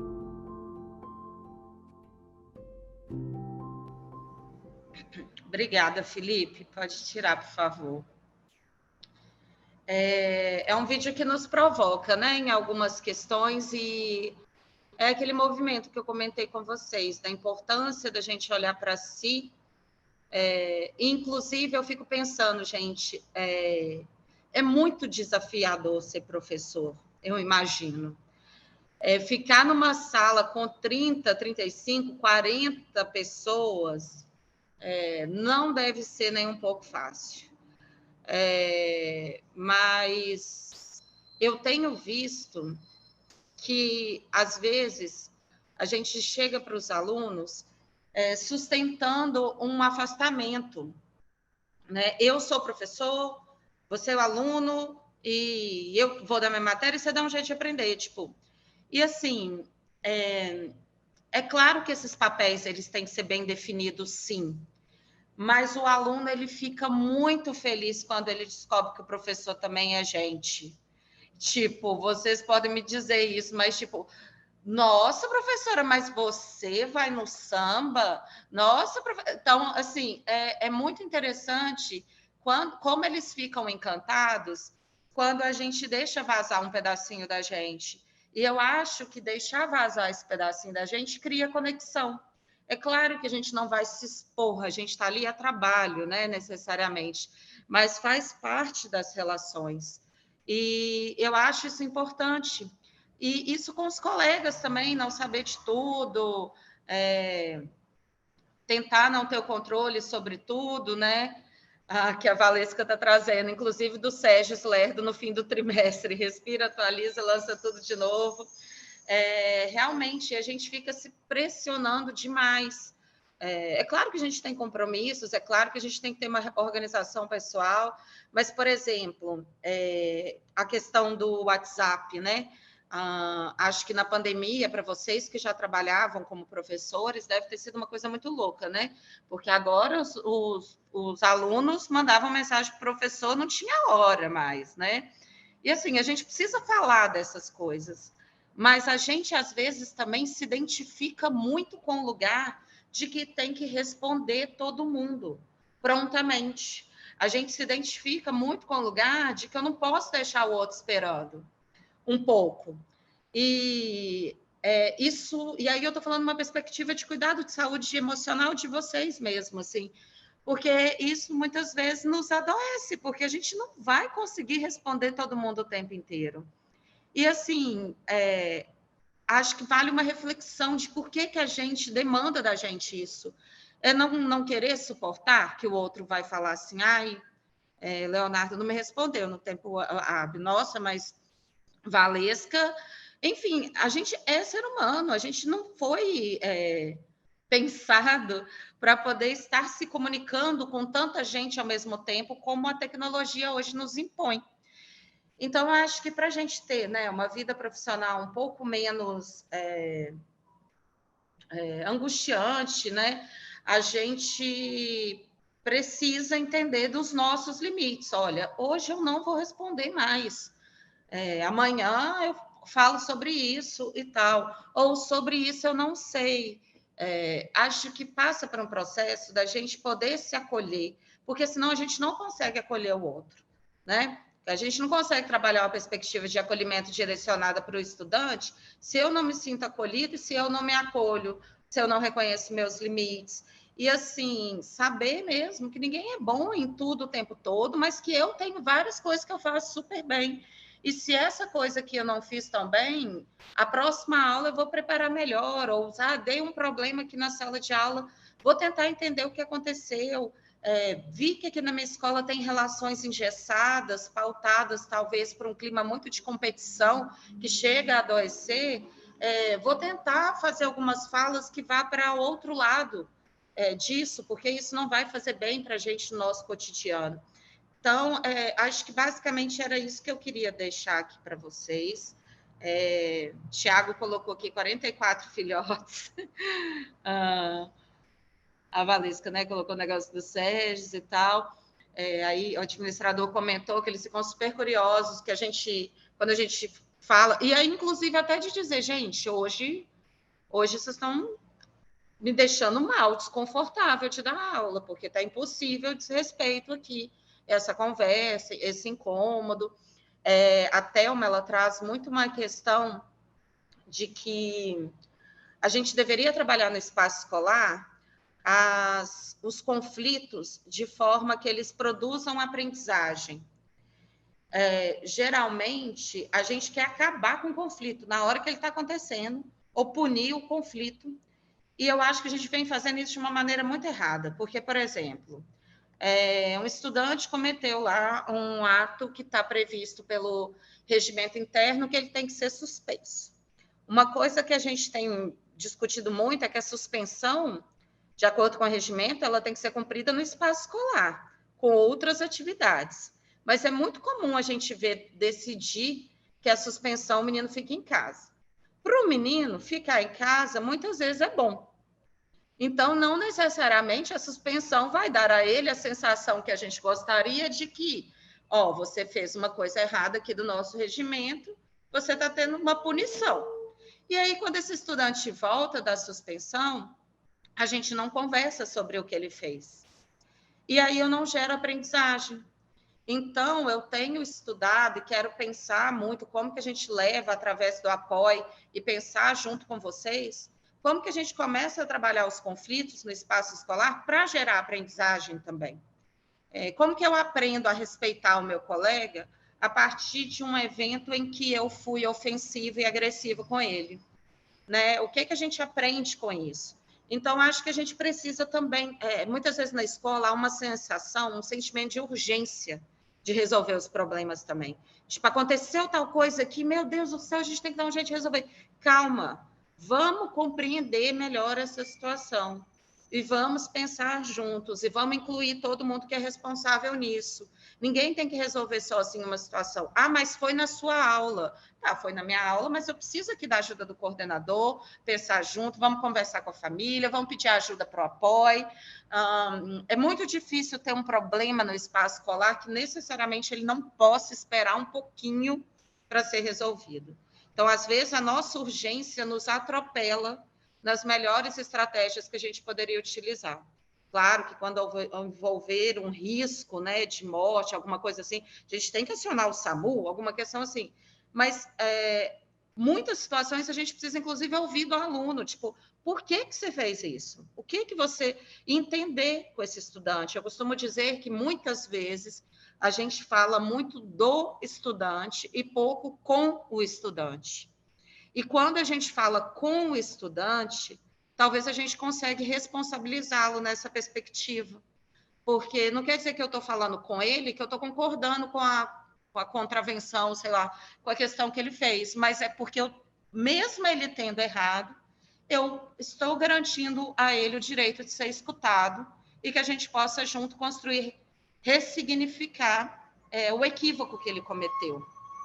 Às vezes a gente é muito intolerante, a gente é mais tolerante com os adultos, que teoricamente já estão mais evoluídos no seu processo de construção de subjetividade ao longo da vida, e mais intolerante com um adolescente, com uma criança que está em processo, e nós somos a referência, né? Claro que às vezes os estudantes, eles falam e fazem coisas absurdas, mas que a gente consiga respirar para poder fazer essa escuta, para poder demarcar os limites e para poder promover a aprendizagem, para poder promover essa evolução integral do aluno, que a gente tem tanto dito nos currículos e nas diretrizes da educação.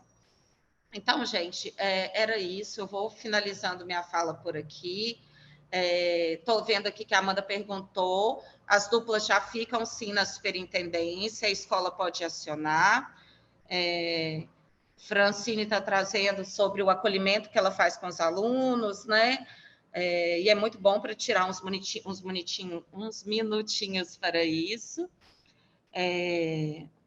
Aí está colocando aqui, a Valesca, já identifiquei necessidade de ajuda psicológica para alunos, seria chefia imediata primeiramente? Isso, Valesca, leva para a sua pedagoga, para a diretora, que eles vão encaminhar para apoio, e aí geralmente primeiro a gente marca uma reunião com a família, entende com a estudante se ela já tem esse acompanhamento, tem todo um processo, mas fala com a sua pedagoga para encaminhar para apoio, por favor.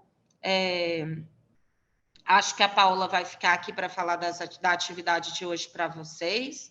Alguém da Rosa Maria Reis falou para ter uma formação por semana comigo, aqui me lembrou de tomar água, eu fui lá buscar água. Obrigada, viu? E aí, realmente, né, a Sônia está dizendo, né, que no espaço escolar tem muitos conflitos, e essa equipe vai, né, dar apoio, nos ajudar nesse contexto. Às vezes a gente não sabe qual atitude tomar, e ter esse profissional capacitado nessa área é importante. E é isso. Obrigada, gente, pelos elogios. Fico feliz de ter alcançado um pouco a expectativa de vocês. Espero encontrar com vocês em outros momentos. Só para deixar aqui por último, que eu acabei tirando o slide, mas deixar essa frase para vocês aqui, que eu gosto muito, do Guimarães Rosa, que as felicidades a gente se acha, né, em horinhas de descuido.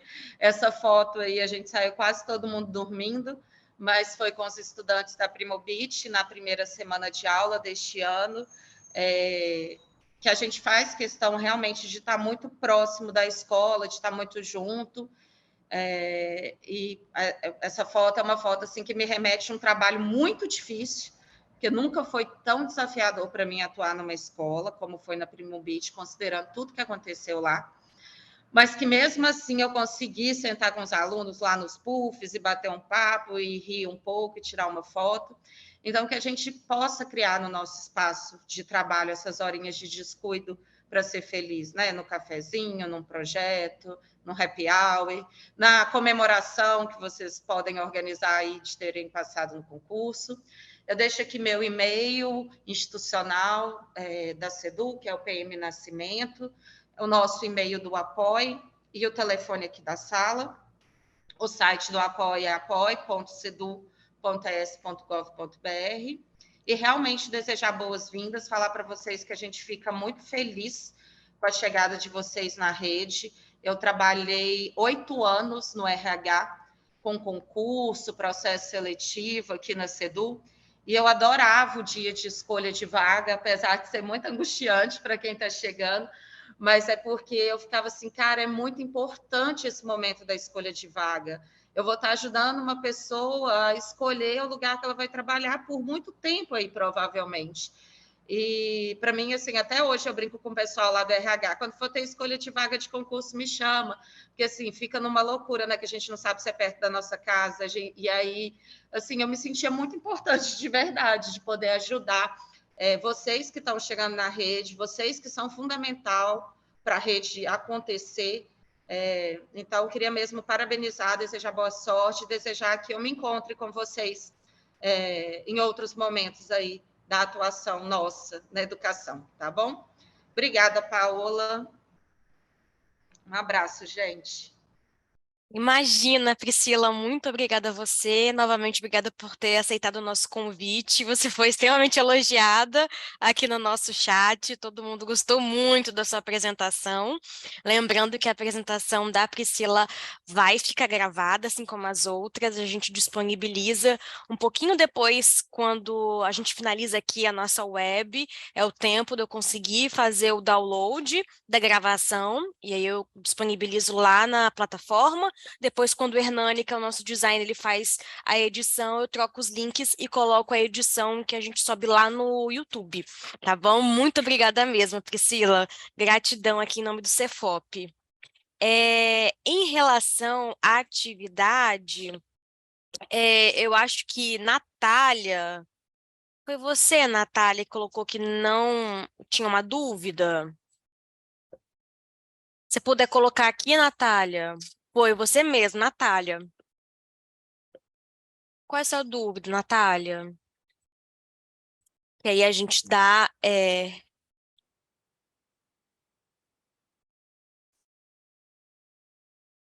Deixa eu só dar uma olhadinha aqui.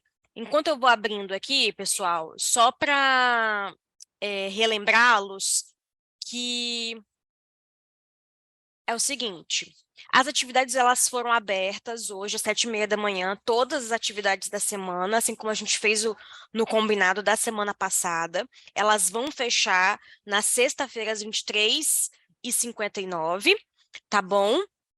Lembrando que na sexta-feira vocês vão ter já uma web gravada, então vocês não vão ter a web ao vivo.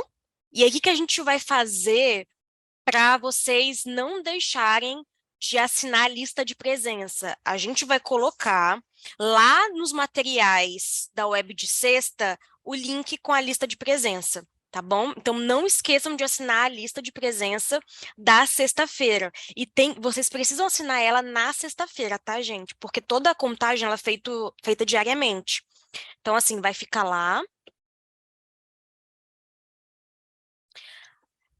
Deixa eu só dar uma olhadinha aqui no chat.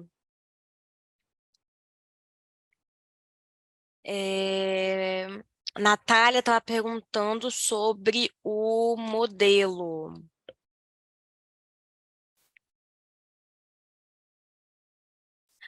Natália, tem uns materiais complementares que podem te ajudar, tá bom? Espera aí que minha janela fechou aqui. Espera aí, só um minutinho. Deixa eu abrir de novo aqui.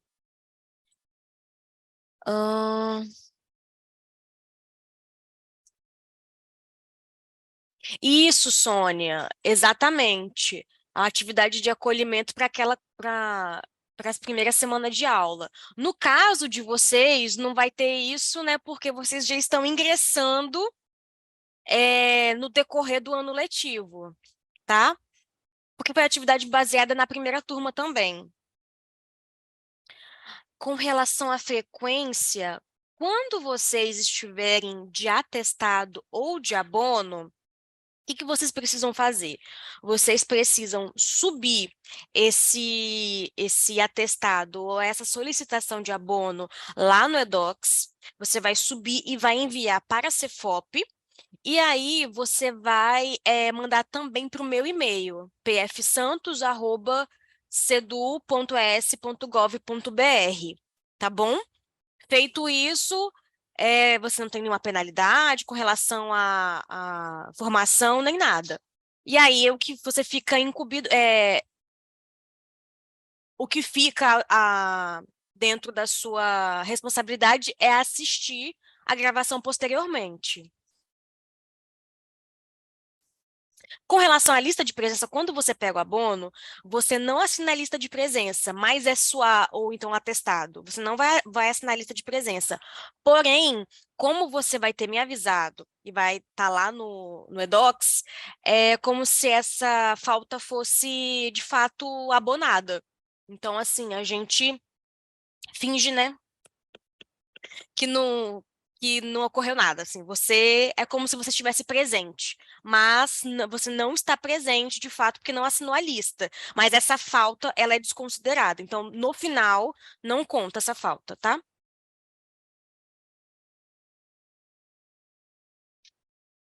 Ananda, qual é essa atividade? Se você puder me enviar por e-mail, fica melhor para eu te esclarecer, tá bom?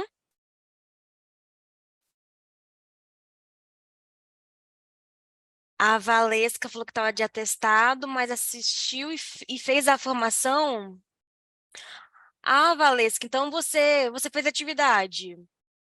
Ó, como você estava de atestado, você não precisava, tá? Você poderia ter nos informado, tá bom? Mas já que você já fez, melhor ainda.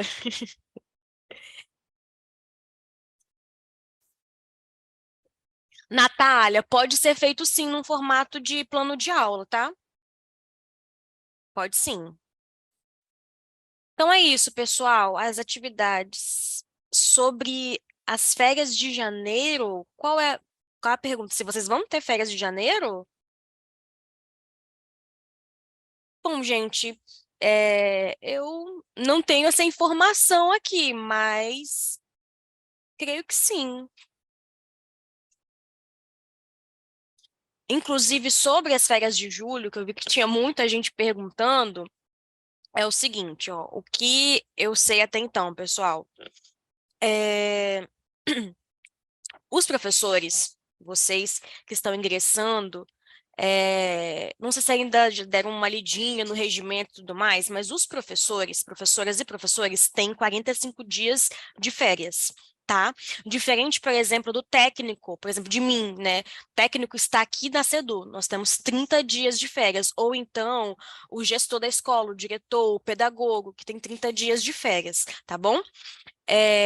O que pode acontecer, não estou dizendo é o que vai acontecer, mas o que pode acontecer é que no recesso de julho, talvez o gestor ou o coordenador pedagógico ou o pedagogo tenham ali algum tipo de formação, ou então algum planejamento em grupo, algo assim, tá? Não tenho certeza, estou falando que é uma das possibilidades.